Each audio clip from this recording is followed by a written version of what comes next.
As we look at our Juneteenth, we look into Orange County's history, and we can record back to 1946 when African Americans started to really become a larger number in Santa Ana.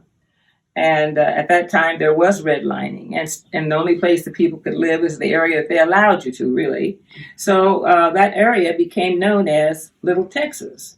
I knew that when I came to Orange County. I knew about Little Texas. I had no idea what it was, but I knew what it was, where it was, and that it existed. And out of that, that's the first grounds for building Juneteenth. There were no big formal Juneteenth celebrations at that time in the 40s, but there was a lot of good smells of barbecue. I understand a lot of watermelon was consumed and red soda pop, which are kind of cultural icons for the holiday. And if you were in those family units where people gathered, they brought their own individual knowledge of what Juneteenth was. So there were just threads of it that came, but it was a celebration, and the people knew that this was their time, and it did happen. And Juneteenth did evolve from that. It may have taken a few years. I think it was not until the 90s that there were formal responsibilities for Juneteenth, and that was taken on by our local organization called the NAACP. And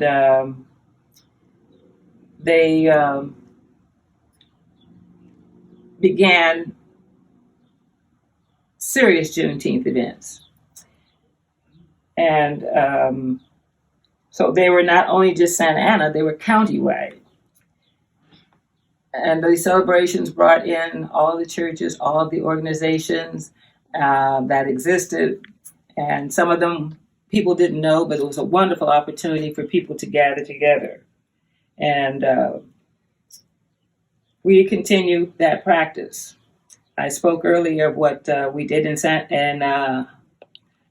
Huntington Beach once Santa Ana sort of kind of dropped the ball, and we said, we will do it, and we did it. And today, we have the Heritage Council who has picked up the ball and is bringing it back to the community. And this is so important. That just shows the importance of Juneteenth. Nobody's going to let it fall. Somebody's going to pick it up. It was but in 2003 that the governor of California heard the message we had been delivering to him, a need for recognition of Juneteenth. And he signed a proclamation. In 2003, it said, well, this will be a state holiday. It will be celebrated on the third Saturday of June each year. And every governor since then has made that proclamation, and people are to fly their flag. Either fly their, I don't have one with me, fly their red, black, and green flag, ideally, or their Juneteenth flag. There's the Juneteenth flag right next to Barbara. And most of all, if you don't have a flag, if you don't have the flag, you are to remember and share with your family, friends, your neighbors, the importance of this day to us. It wasn't just that the American documents were signed. Yes, the Declaration of Independence was signed so that the black soldiers could go in and win the war, and that's what happened. So, therefore, they would then free the enslaved Africans. And that had no meaning until they ultimately passed the 13th Amendment. One of the shortest ones in the world, 3 words. One line, and we were taught to remember the 13th Amendment. I don't know who knows it today. It's very sad. Very basic, because it gave us that opportunity to be an American. We didn't have an opportunity to be one.